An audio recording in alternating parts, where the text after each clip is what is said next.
Well, I told you that I was going to be coming at you from a location that you would not expect in the next vlog, and I like to think that I have delivered.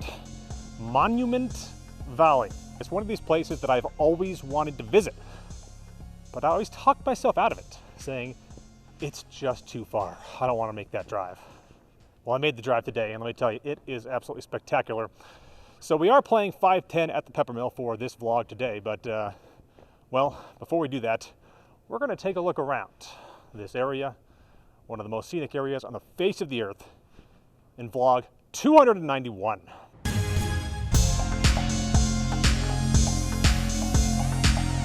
Monument Valley is a 6-hour drive from Las Vegas, and if you ask me, one of the coolest places you can see in the country. I actually just hung out here by the visitor center, admiring the view at dusk for some time, and the next morning, had a chance to head out on US 163 to check out the spot officially known as Forrest Gump Point, after the legendary scene in that movie. I then had to go back to the visitor center and admire the view again during the daylight hours. But after a day of driving back to Vegas and then another back to Reno, you would head in for vlog 291. Right, a rainy Thursday here in Reno, Nevada, back from the trip to Monument Valley in Vegas. The real reason why I went out to Monument Valley was to do a television segment here locally in Reno. Very much looking forward to putting that together come this spring, but it's certainly good to be back.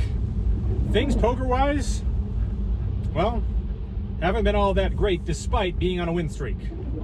What do I mean? Well, take a look at it. As you see, I have booked several wins in a row, and if you add them all up together, they don't even combine to match the loss that was booked before that. So work to do in this game here today at Peppermill of 5-10. Looks like it's getting going. I'm hoping to jump in the second of two games. We'll see how that goes. Let's jump in. I'd show up at 11 a.m. to find out the casino was indeed open, and I'd get the last seat in the 5-10 game on table 1. And I'm just going to be honest, the lineup sucked.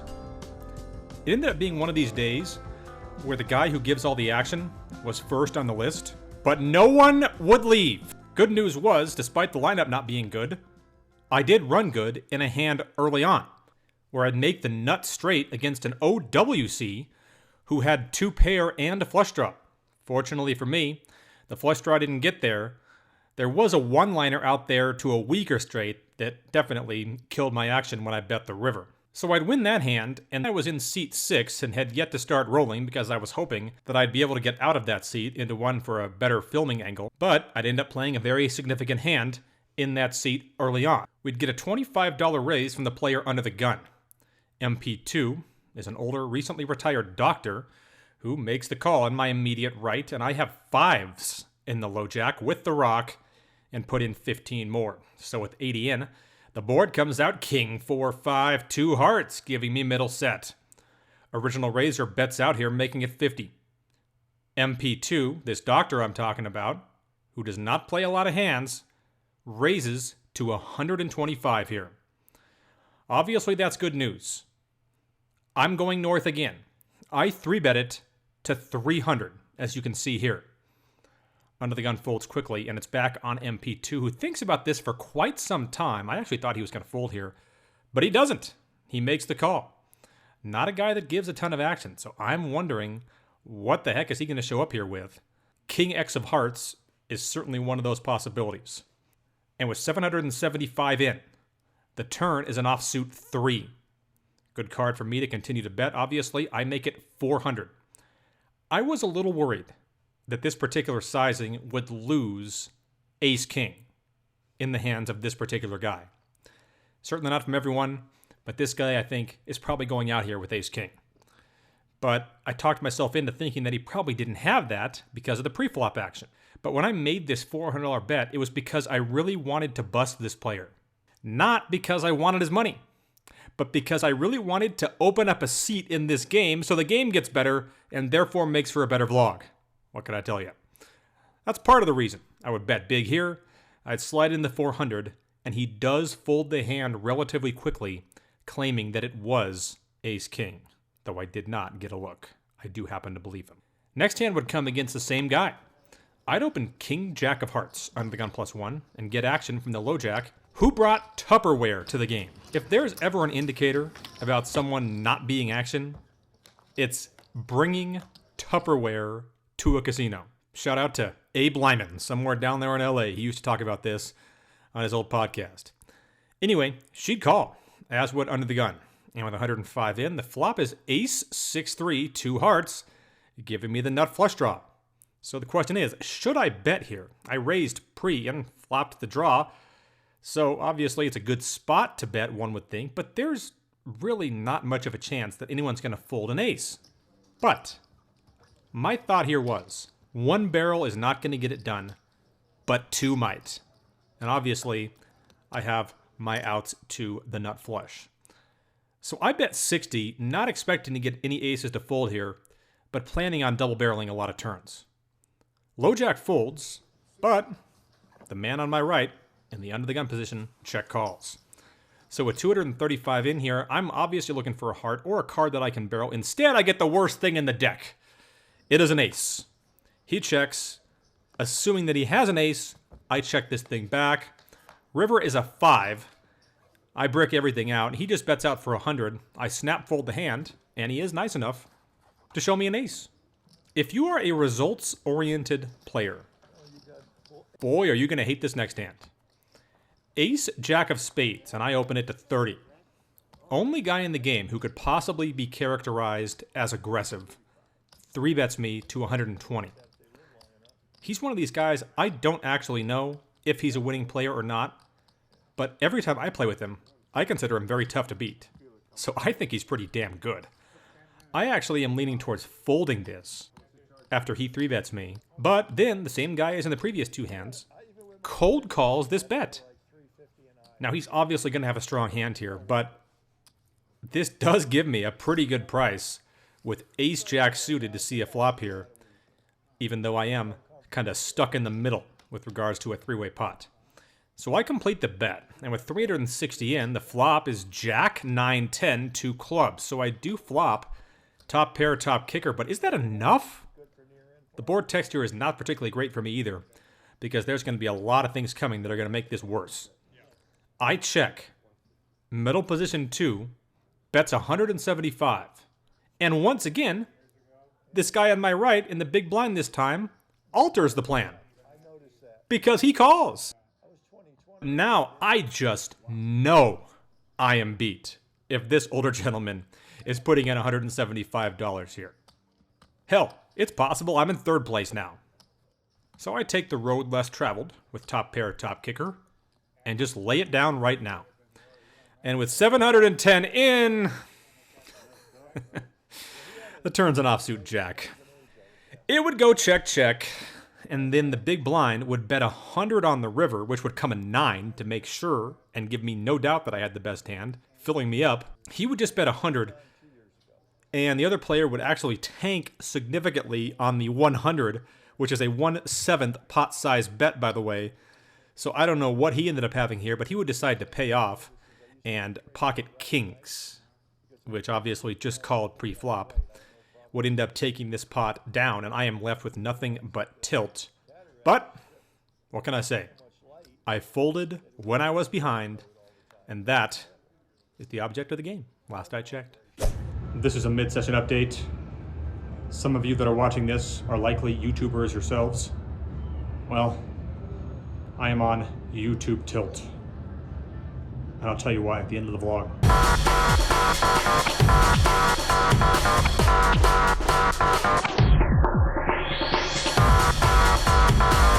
I would seat change, finally, and would watch more Tupperware get brought out.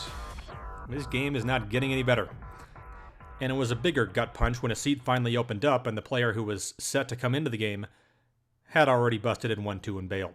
I'd win the next hand, but unfortunately, I'd record it in time-lapse mode. I'd actually win about 150 when I flopped a pair and a flush draw with 8-10 of diamonds, and may or may not have double-barreled my opponent off of an ace on an ace-high board. Either way, he laid down something. We get an OMC, raising to $30 under the gun. I have ace 6 of hearts in the hijack and make the call. Everyone else goes out, so with 75 in, we're heads up to queen 5-10 with 2 hearts.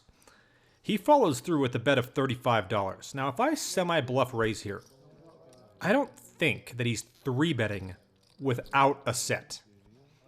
Obviously, he's not folding aces or kings or maybe ace-queen, but I doubt he's raising. And while I know it's unlikely with an OMC like this, raising early position, I like to think it's still possible that he's betting ace-king or pocket nines here. I know that's optimistic, but it's possible.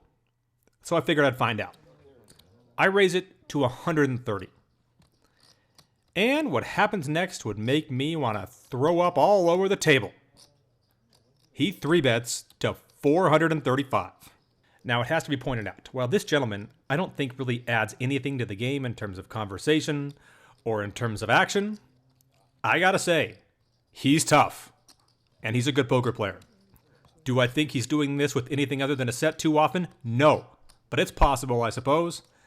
And he's a guy that if I happen to hit my hand against, I don't think he's going to pay me off with a ton of hands that aren't sets. So, I know this is not good for vlogging, but I try to play hands on the vlog in the most profitable way, not the most exciting way, and I would just throw this flush draw away, because again, I'd be pretty stunned if he did not have a monster here.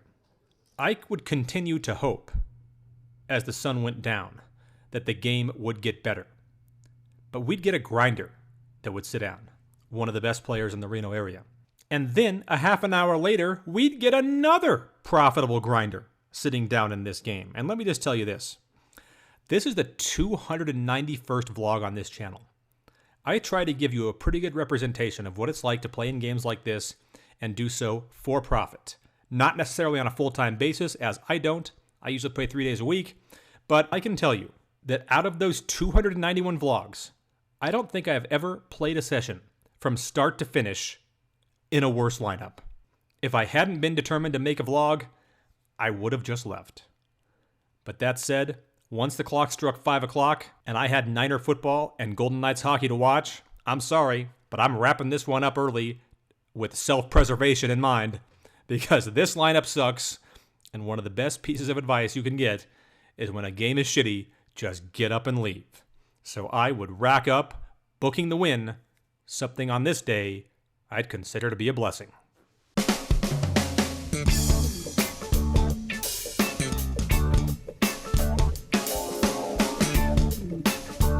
All right, so maybe the most unimpressive streak of my poker career continues with yet another small win. Guess it could have been smaller. Up $407 in this one. Didn't really run that bad over the course of this day.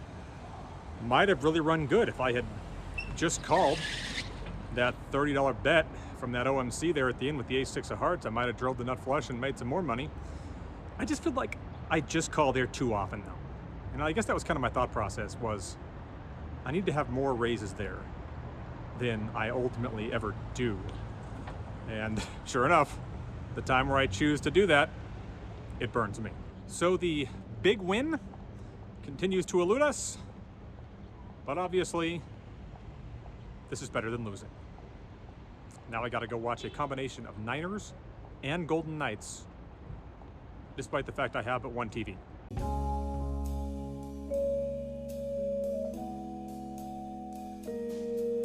All right, 2 quick things to do, and then I want to tell you about this ridiculous hand that I played with Ace-King on Friday this week. The first thing is a note to YouTubers, because there've got to be some of you out there. Best piece of advice I can give you is when it comes to using music in your videos, don't take it from anywhere other than the actual YouTube audio library. This past vlog, I used the song Where Is My Freedom, which I'd used on several vlogs in the past. It was advertised as copyright free, and when you ran it through the YouTube check before publishing the video, it said that exact thing, no issues found at all. Well, after I published the last video, which by the way, as you probably know, I worked very hard on, would have been nice to have made at least, you know, the 25 cents or whatever I get for making these videos. No! About a day after I published it, I get the email, your video will not be monetized because that song is copyrighted. Well, it was never copyrighted before, but all of a sudden it is now. Where is my freedom? That's the question I'm asking. So I was on YouTube Tilt, which is a very rare thing. I also want to tell you that if you're looking to play poker when you're on the go and you haven't tried the High Society Club on the Poker Bros app, give it a whirl. That's where I like to go to get some practice. And we're talking about practice, man, not the game. We're here talking about practice. That's where I like to go for that, even though, of course, it is obviously real money at the end of the day. And that is because the hosts are the most trustworthy on any agent app you're going to find out there anywhere. All the information you need is in the description below. Just use my referral code. I did the vlog on Thursday. My goal was, because I didn't have quite enough hands, was to roll video on Friday's session as well, and then find the most interesting hand of the day to show you. Well, you can ask James, the actual professor, if this story is true, because I guarantee you he'll back it up. I was rolling video the whole freaking day, trying to get a really good hand to show. I think I had just lost with pocket queens for the third time on the day. I was getting my ass kicked. I bought in for 3,000, and I, at that point, stopped rolling video. And then this hand happened. The game certainly, at that point, was pretty action-oriented. And you know that because we had the game Rock Bounty in effect. If you smell what the rock is cooking. The concept of Rock Bounty is simple. If you win the hand when you're in the rock, which is the winner's straddle, so basically you got to win 2 in a row, then everyone has to pay you $5, and then you have to increase your straddle in the next hand. And of course, the actual getting paid of the $5 is like the least relevant thing of Rock Bounty. That's what makes it interesting. So I had won the previous hand, and I'm in the rock in the under the gun +1 position with ace king. We get a limp from the cutoff who had just sat down, but this guy, after sitting down, he'd already lost probably like $800 in the first like 3 hands that he played. It was really bizarre. I didn't see him make any stupid plays, but he couldn't have been all that thrilled. So he's in there. Some young guy named Andrew, who I don't even know. A familiar young guy on the button then raises this hand to 50, and the big blind calls. And now it's back on me in the rock, and since it was a sleeper straddle, I am now acting for the first time. If I raise big here, I'm convinced that I'm getting called, because one of these two guys in particular is just going to think that I'm trying to steal the pot and therefore collect the rock bounty. So you kind of know me by now. For better or for worse, I'm generally a defense first kind of poker player in spots like this. So assuming that if I go ahead and make it 185 here or something, that I'm getting called and then I'm going to have to play a pot out of position against a tough player with ace king, I was really hoping I could just hit an ace or a king and then put some money into this pot. I hope that's not too ridiculous of a thought. I know to some of you it will be, but that was what I decided to do here. So I just call the 50 cutoff calls as well. So we're 4 ways with 205 in the pot to a flop that comes out ace, deuce, 5, rainbow, giving me top pair, top kicker. Big blind checks, and I'm just going to go ahead with my plan here and just bet right out with this thing. I make it 75. The cutoff, this potential pro who cannot be all that thrilled, having just sat down and already lost a decent amount of his black chips, he then raises to 225. The button, a very good player, also named Ben, by the way, he cold calls to 225. And like most of you, I have no interest in folding ace king on an ace deuce 5 board at this particular juncture. I make this call. And with 880 in the pot, the turn is an ace. I think it's the natural order of things to check to the guy who just raised the flop, so that's what I do. Cutoff here, continues betting, and he bets big. He makes it 600. The button barely thinks about this for more than a second and calls the 600. Obviously, both these guys can have aces here. So what the hell am I up against? Is there an argument for folding ace king right here? Is there an argument for jamming all in with ace king right here? I'm playing 1900 effective at this point, and both of these guys have me covered. And I'm honestly considering all three options in my head. I can make an argument for all of them. And after thinking it over for about 30 seconds, I decide to just call the 600 and evaluate the river. Obviously hoping for certain cards to come out there. Turns out one of the cards I was hoping for would not have been what I was hoping for. And with $2,680 in the pot, the river is a 10. So I'm first to act here. I check. Cut off, bets out insanely small here. It was really weird. And when that happened, because he put in 400, when that happened, I actually thought to myself, oh my God, ace king is good. It was like this weird moment of false happiness because 10 seconds later, the button raises to 1500. And at this point, I just know I'm dead. Now, obviously, I don't even have 1500 in my stack at this point, but I fold to save my remaining 800 and change. The cutoff makes a couple of comments and finally decides that he has to call. He seemed to kind of know what he was going to see here. He puts in the money with pocket deuces, creating a $5,680 pot, and the button wins with ace five for the second nuts at that point. I do manage to save my remaining stack, but I certainly felt pretty terrible about the way that I played the hand. But, and this is a question I'm never going to know the answer to, the obvious criticism to make, and it's a fair criticism to make, is I should have just made this $185 pre-flop and taken the pot down then. I really think that this guy, Andrew, again, a guy whose background I know nothing about, but everything about him indicates that he's a guy that's going to be a tough player to beat. I really think that he was going to put me on making a move in the rock in an attempt to win the bounties. And I think he was going to call me with any pair. And he happened to have one, even if it was the worst one. Now, ace five wouldn't have called, but I still would have ended up losing the pot. Do I wish I'd tried it? Yes.